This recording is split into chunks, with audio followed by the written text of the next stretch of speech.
જય શ્રી કૃષ્ણ, જય માતાજી. સ્વાગત છે તમારું અમારી આ ચેનલમાં. તમને આજના વિડીયોમાં જણાવવાના છે કે ભગવાન શ્રી કૃષ્ણ ખુદ કહે છે કે સવારે વહેલા ઉઠીને તમારી આ એક વસ્તુ ખાઈ લેવી, જેથી કરીને ભગવાન શ્રી કૃષ્ણ ખુદ તમારા ઘરને ધન દોલતથી ભરી દેશે. તો આ વસ્તુ કઈ એવી વસ્તુ છે કે જેને ખાવાથી ભગવાન શ્રી કૃષ્ણ આપણી ઉપર પ્રસન્ન થાય છે? મિત્રો, તો આ જાણવા માટે તમે વિડીયોને અંત સુધી જોતા રહેજો અને તેની સાથે આપણે બીજી પણ માહિતી જાણીશું કે કઈ એવી ભૂલો છે જે તમારે સવારે ઉઠીને વહેલા ન કરવી જોઈએ. એ વાત પણ આજે આપણે જાણવાના છીએ. આ અમુક વસ્તુ જે સવારે ઉઠીને સિદ્ધિ ન કરવી જોઈએ. જો તમે સવારે ઉઠીને એવું કરો છો તો તમારા ઘરમાં ગરીબી આવે છે. મિત્રો, દરિદ્રતા આવી શકે છે. ભગવાન શ્રી કૃષ્ણ આપણને ઘણા નિયમો શીખવાડે છે. તો મિત્રો, આપણે આ વાત શરૂ કરીએ તે પહેલાં જો તમે ચેનલમાં નવા હોય તો ચેનલને સબસ્ક્રાઈબ કરી દેજો અને કોમેન્ટ બોક્સમાં જય શ્રી કૃષ્ણ, હર હર મહાદેવ જરૂરથી લખજો. મિત્રો, અને એવી શુભ વાતો આજે આપણે જાણવાના છીએ કે જેનાથી એવી શુભ વાતો આજે આપણે જાણીએ કે જે ભગવાન શ્રી કૃષ્ણએ ખુદ કહેલી છે. તમારે વહેલા ઉઠીને સવારે એવી શુભ વસ્તુ ખાઈ લેવાની છે કે જેથી કરીને તમને શુભ પરિણામ મળી શકે. આ એક વસ્તુ ખાઈ લેવાથી તમારા જીવનમાં ક્યારેય જિંદગીભર ધનની કમી નહીં થાય.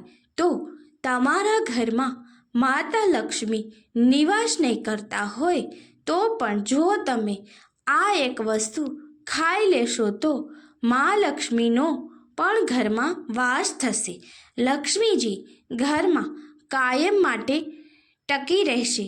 જો મિત્રો, તમે આ વસ્તુ વિશે જાણી લેશો તો આખું વર્ષ તમારા ઘરમાં ધનની કમી નહીં થાય અને આખું વર્ષ તમારા ઘરમાં ધન લાભ થતો જ રહેશે.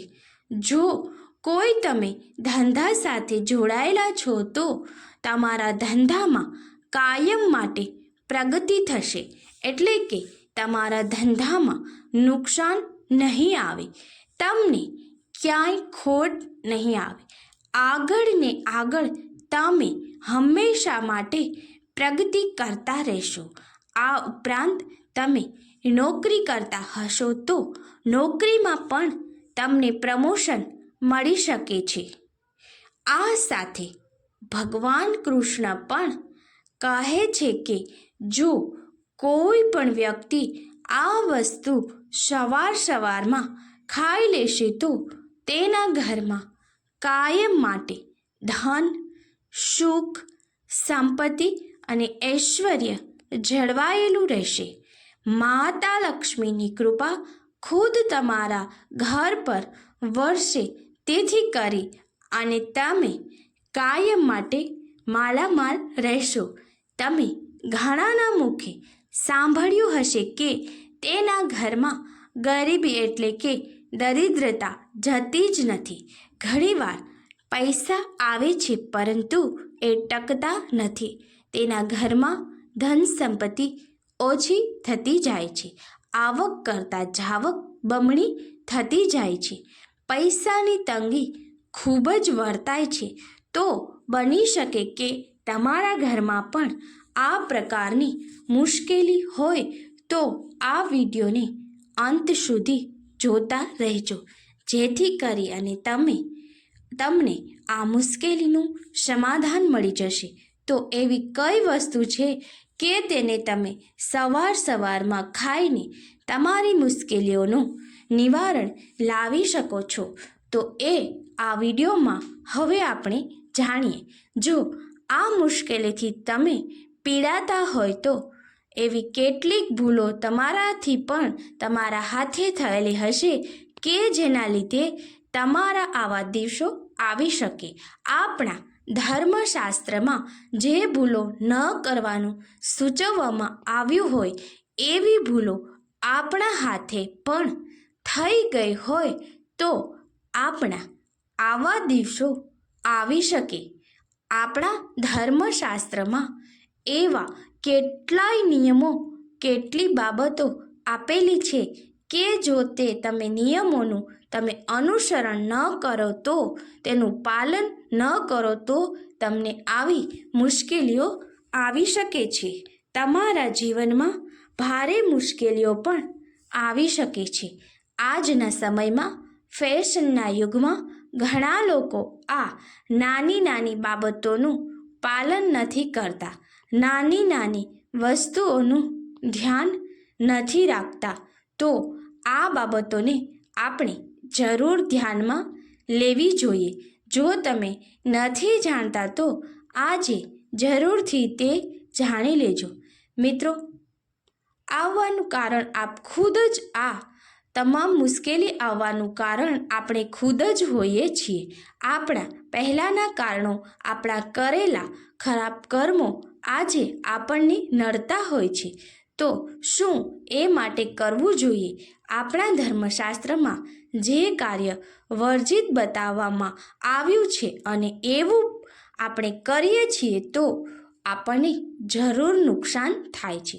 આપણા ઘરમાં ગરીબી આવે છે, પૈસાની તંગી થાય છે, તો તેના માટે આપણે ખુદ જ જવાબદાર છીએ. ધર્મશાસ્ત્રોના નિયમો આપણે પાલન ન કરીએ તો દેવી દેવતાઓનો વાસ આપણા ઘરમાં થતો નથી. તેથી મા લક્ષ્મી પણ આપણા ઘરમાં આવી શકતા નથી અને તેના લીધે લક્ષ્મીનો પણ વાસ ન થવાથી આપણા ઘરની અંદર અલક્ષ્મી આવે છે. તો ઘણા લોકો કહે છે કે અમે કાંઈ પણ ખરાબ કર્મો કરેલા નથી, પરંતુ ખરાબ કર્મો ન કર્યા હોય પણ આપણે જે આપણા નિયમો, ધર્મશાસ્ત્રને લગતા નિયમોનું પાલન ન કર્યું હોય તો પણ આવું આપણી સાથે થઈ શકે છે. આપણા સુધી સફળતા પહોંચી નથી શકતી. આપણે કરેલા કાર્યોમાં નિષ્ફળતા જાય છે. અમુક કામો આપણે જાણે અજાણે થઈ જતા હોય છે, જેને આપણે ખબર પણ હોતી નથી. આપણા દેશમાં, શાસ્ત્રમાં સવારના ઉઠે ત્યારથી આપણા નીતિ નિયમો બતાવ્યા છે. જ્યારે તમે સવારે વહેલા ઉઠો છો ત્યારે સવારે વહેલા ઉઠીને શું કરવાનું છે અને શું ન કરવું જોઈએ, જેથી કરીને તમને જીવનમાં સફળતા મળી શકે, યોગ્ય તમને જીવનમાં માર્ગ મળી શકે, જીવનમાં સુખ સમૃદ્ધિ આવે, પૈસાની તંગી ન આવે, ગરીબી દૂર થઈ શકે. તો સવારમાં ઉઠી અને આપણે ખાસ નિયમો પ્રમાણે આ કામ કરવું જોઈએ. અને જો આ પ્રમાણે આપણે ન કરતા હોય અને કોઈ ખરાબ કામ આપણાથી થઈ જાય ત્યારે જીવનમાં ગરીબી, દરિદ્રતા વાસ કરી જાય છે. લક્ષ્મી ઘરમાં ટકતી નથી. પૈસો આવે છે છતાં ઘરમાંથી ચાલ્યો જાય છે. લક્ષ્મીનો વાસ ન થવાથી આવું આપણને થઈ શકે છે. તો ચાલો હવે આપણે જાણીએ કે આપણે સવારે ઉઠીને એવા કયા કામો કરવા અને કેવા કામો ન કરવા જોઈએ, અને એની સાથે સવારે ઉઠીને એવી કઈ વસ્તુ ખાઈ લેવી કે જેથી કરીને તમારા ઘરમાંથી ગરીબાઈ દૂર થઈ શકે, દરિદ્રતાનો નાશ થઈ શકે, તમે ધનવાન બની શકો, તમારી તમામ મનોકામના તમે પૂર્ણ કરી શકો. તો ચાલો હવે આપણે એ બાબત વિશે જાણી લઈએ કે સવારે ઉઠીને કેટલીક એવી ભૂલો કે જે આપણે ન જ કરવી જોઈએ. આવી ભૂલો કરીએ તો આપણા જીવનમાં ગરીબાઈ આવી શકે છે અને થઈ શકે છે. તો એ કઈ ભૂલો છે જે આપણે સવારે ઉઠીને ન કરવી જોઈએ? તો સવારે ઉઠીને સૌ પ્રથમ તો તમારે અરીસાની સામે ડાયરેક્ટ તમારું મોઢું ના જોવું જોઈએ. એ અશુભ માનવામાં આવે છે. આવું કરવાથી તમારા ઘરમાં કાયમ દરિદ્રતા આવે છે. એ ઉપરાંત જો તમે સીધા કાચની સામે જુઓ છો તો તમારી અંદર આત્મવિશ્વાસની કમી થાય છે. તો સવારે ઉઠીને સીધું અરીસામાં તમારું મોઢું ના જોવું જોઈએ. આ ઉપરાંત બીજી બાબતની આપણે વાત કરીએ તો સવારે ઉઠીને આપણે ચા કે નાસ્તો કરી ના લેવું જોઈએ.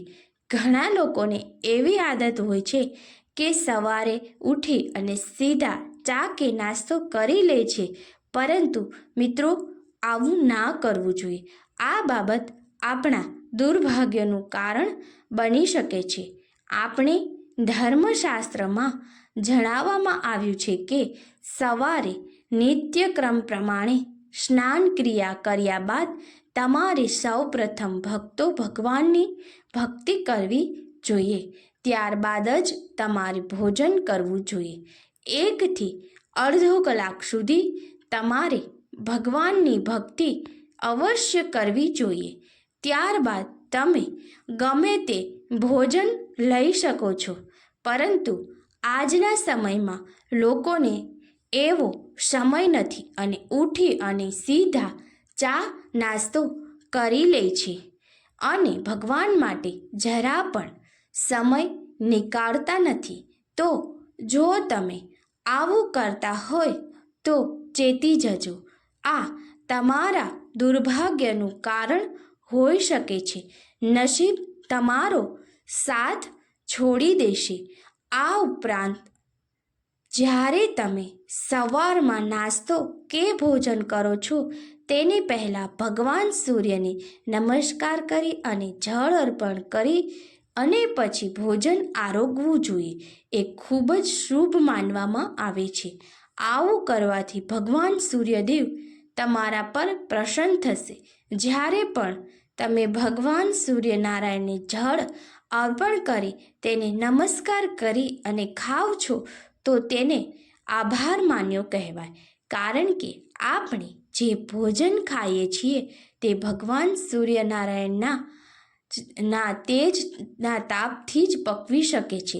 તેથી આપણે ભગવાન સૂર્યનારાયણને એકવાર અવશ્ય પ્રાર્થના કરી અને તેનો આભાર માનવો જોઈએ. ત્યારબાદ જ આપણે ભોજન આરોગવું જોઈએ. સૂર્ય થકી જ આપણું જીવન સંભવ છે અને જો તમે આવું ન કરતા હોય તો ભગવાન સૂર્યનારાયણ પણ તમારાથી નારાજ થઈ શકે છે અને તેનાથી લક્ષ્મીજી ઘરમાં આવતા નથી.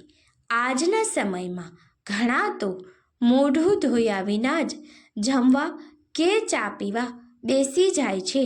તો તેનાથી ભગવાન સૂર્યનારાયણ નારાજ થઈ શકે છે. બીજી વાત કરીએ તો ઘણા લોકો સવારે ઉઠીને પોતાના ભાગ્યને દોષ દેવા લાગે છે, પોતાના નસીબને કોસે છે. તો સવારે ઉઠીને આવું ક્યારેય પણ ન કરવું જોઈએ. સવારે ઉઠીને તમારે ભગવાનને પ્રાર્થના કરવી જોઈએ, અમુક મંત્રો બોલવા જોઈએ, સૂર્યનારાયણની પૂજા કરવી જોઈએ. તમે તમારા ભાગ્યને દોષ આપશો તો તે તમારા કાયમ માટે દુર્ભાગ્યનું કારણ બનશે. આવું તમારે ના કરવું જોઈએ.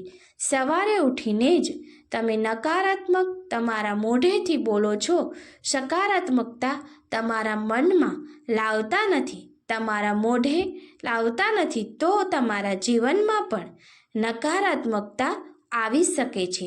એટલા માટે સવારે ઉઠીને તમારે રોજ માટે ભગવાનનું નામ લેવું જોઈએ. તો તમારો આખો દિવસ શુભ જશે અને લક્ષ્મીજી તમારા પર પ્રસન્ન થશે. ભગવાન સૂર્યનારાયણ તમને આશીર્વાદ આપશે.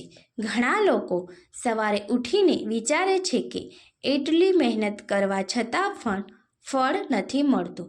મારું નસીબ સારું નથી, મને કાંઈ ફળ નથી મળતું. આવું તમે વિચારો છો તો તમારા જીવનની અંદર એવી નકારાત્મકતા જ રહેશે. એટલા માટે સવારે શુભ ફળ પ્રાપ્ત કરવા માટે ભગવાનને અવશ્ય પ્રાર્થના કરો. ભગવાનને કરેલી પ્રાર્થના ક્યારેય નિષ્ફળ જતી નથી. ભગવાન ઉપર વિશ્વાસ રાખો. નકારાત્મક બોલવાનું કે નકારાત્મક વિચારવાનું છોડી દો.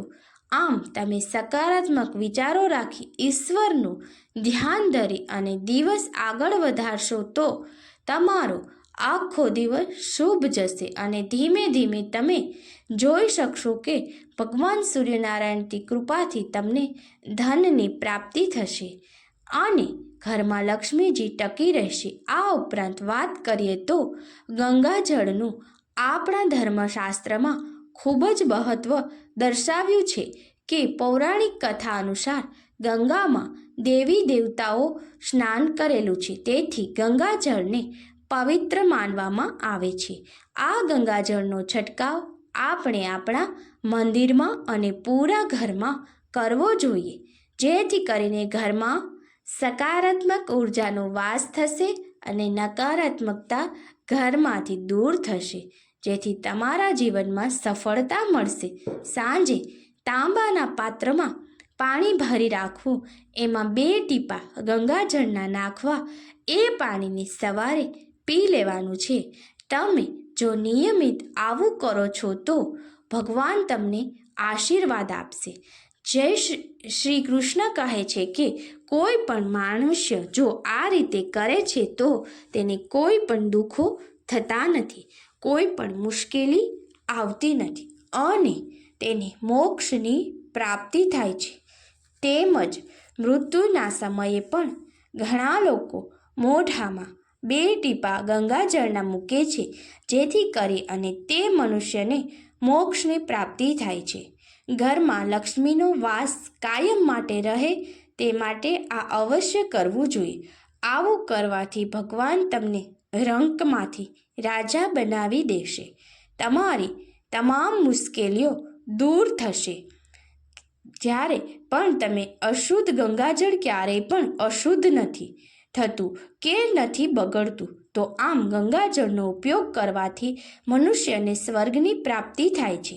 ઘરમાં પણ સુખ શાંતિ આવે છે. જ્યારે જન્મથી લઈને મૃત્યુ સુધી ગંગાજળ આપણા માટે પવિત્ર માનવામાં આવ્યું છે. આનો છંટકાવ કરવાથી ઘરમાં પણ લક્ષ્મીનો વાસ રહે છે.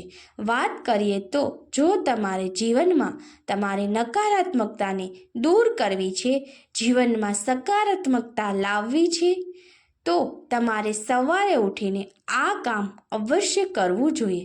પહેલાં તો તમારે અરીસામાં તમારો ચહેરો જોવાનો નથી. ત્યારબાદ ભગવાન ઠાકોર ભગવાન શ્રી કૃષ્ણના આશીર્વાદ મેળવવા માટે તમારે બેડરૂમની સામેની દિવાલ પર તમારે ભગવાનનો ફોટો લગાડવાનો છે. આમ કરશો તો નકારાત્મકતાનો કોઈ વાસ નહીં રહે. તમે જીવનમાં જે સફળતા પ્રાપ્ત કરવા માંગો છો તે તમામ સફળતા તમને મળી રહેશે અને તમારા જીવનમાં ઉન્નતિ પ્રાપ્ત થશે. તો સવારે ઉઠીને શ્રી કૃષ્ણના દર્શન કર્યા બાદ આપણે ધરતી માતાને સ્પર્શ કરી અને તેને વંદન કરવું જોઈએ.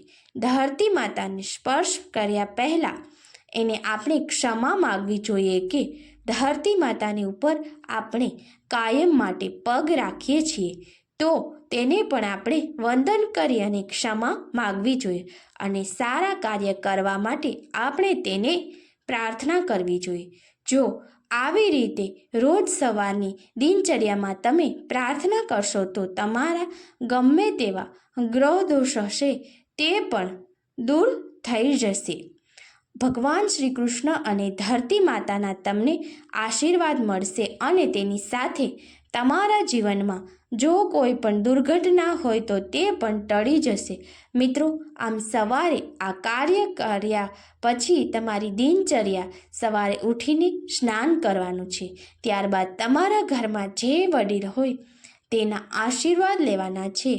અને જો વડીલ તમારી સાથે ન હોય અને તે વૃદ્ધ પણ વ્યક્તિ તમારી સાથે ન હોય તો તેના ફોટાના તમારે આશીર્વાદ લેવાના છે. તો ચાલો મિત્રો, હવે એ વસ્તુ જાણી લઈએ કે એવી કઈ વસ્તુ છે કે જેને સવારે ઉઠીને ભગવાન શ્રી કૃષ્ણ પણ કહે છે કે જે કોઈ ખાઈ લે છે તેના ઘરમાં હું ખુદ વાસ કરું છું. તો એવી કઈ વસ્તુ છે તે આપણે જાણી લઈએ કે જે આ વસ્તુ ખાય છે તેના ઘરમાં ભગવાન કહે છે કે હું કાયમ માટે બિરાજમાન રહું છું, તેના તમામ કષ્ટોને હું દૂર કરું છું. તો આ વસ્તુ એ છે કે મિત્રો, જ્યારે પણ તમે કોઈ સારા કાર્ય માટે ઘરની બહાર જાઓ છો ત્યારે 2 કે 4 ચોખાના દાણા ખાઈ લેવા જોઈએ. આવું કરવાથી માતા લક્ષ્મીની તમને કૃપા પ્રાપ્ત થાય છે. તો મિત્રો, જ્યારે પણ આપણે ઘરની બહાર નીકળીએ છીએ ત્યારે 2-4 ચોખાના દાણા ખાઈ લેવા જોઈએ, જેથી કરીને મા લક્ષ્મી આપણા ઉપર અત્યંત કૃપા વરસાવે અને આશીર્વાદ આપે છે, જેથી આપણા તમામ કાર્યો પાર પડે છે. તો હવે બીજી વાત એ છે કે જ્યારે પણ તમે ઘરની બહાર નીકળો છો ત્યારે તમારા મંદિરની અંદર તમારા પૂજા ઘરમાં રહેલા મંદિરમાં ચડાવેલો હાર અથવા તો જે ફૂલ ચડાવેલા હોય તે ફૂલમાંથી એક પાંખડી તોડીને તમારે એને પ્રસાદ સ્વરૂપે ખાઈ લેવાની છે. આવું કરવાથી ભગવાનની અસીમ કૃપા તમને પ્રાપ્ત થશે. ભગવાન તમને ખુદ આશીર્વાદ આપશે. તો આ એક કામ તમારી પૂજા કરી અને અવશ્ય કરવું જોઈએ અને તેની પ્રાર્થના કરી અને માત્ર એક ફૂલની કળી તમારે ખાવી જોઈએ. આમ તમે જો આ કામ કરી અને બહાર નીકળશો તો તમે જે પણ કામ શુભ કરવા જઈ રહ્યા છો તેમાં તમને ભગવાનના આશીર્વાદ મળશે, તમે સફળતા પ્રાપ્ત કરી શકશો. એની સાથે મિત્રો, હવે બીજી વાત કરીએ તો તમારે કોઈ પણ ગળી વસ્તુ જરૂર ખાઈ લેવી જોઈએ, જેથી કરીને કોઈ પણ શુભ કાર્યની શરૂઆત કરતા હોય ત્યારે મોઢું ગળ્યું કરવાથી સફળતા પ્રાપ્ત થાય છે. તો આ ખૂબ શુભ માનવામાં આવે છે. તો મિત્રો, જ્યારે પણ આપણે સવારના કોઈ પણ શુભ કાર્યની શરૂઆત કરતા હોય તો મોઢું ગળ્યું કરવાથી તમને ભગવાન ખુદ આશીર્વાદ આપે છે. ભગવાન તમને સફળતા સુધી પહોંચાડે છે અને માતા લક્ષ્મી પણ તમને આશીર્વાદ આપે છે. તેથી તમારા ઘરની અંદર સફળતા કાયમ માટે રહેશે, લક્ષ્મી પ્રાપ્ત થશે. તમે જે કાર્યની શરૂઆત કરી છે તેમાં તમને કાયમ માટે પ્રગતિ મળતી રહેશે. ઉન્નતિના શિખર સાધવા માટે અમુક વાસ્તુશાસ્ત્રમાં બતાવેલા નિયમોનું તમે પાલન કરશો તો અચૂક તમને તેનું પરિણામ મળી શકે. જ્યારે પણ તમે ઘરની બહાર નીકળો છો ત્યારે તમારા કપાળ પર ચંદનનું તિલક અવશ્ય કરવું જોઈએ, જે ખૂબ જ શુભ માનવામાં આવે છે. તેનાથી તમને શુભ ફળ મળે છે. ઉપરાંત તમારા મસ્તકને તે ઠંડક આપે છે. ભગવાન શ્રી કૃષ્ણ ખુદ કહે છે કે જેણે માથા પર ચંદનનું તિલક લગાવેલું હોય છે તેને હું ખુદ આશીર્વાદ આપું છું. તમે જીવનમાં સકારાત્મકતા ફેલાવી શકો છો, ધન્યની વૃદ્ધિ કરી શકો છો. ઘરમાં તમે ગમે તે કાર્ય જે કરવા જઈ રહ્યા છો તે તમે પાર પાડી શકો છો. તેના માટે આ અમુક કાર્ય ખૂબ જ જરૂરી છે. આભાર મિત્રો.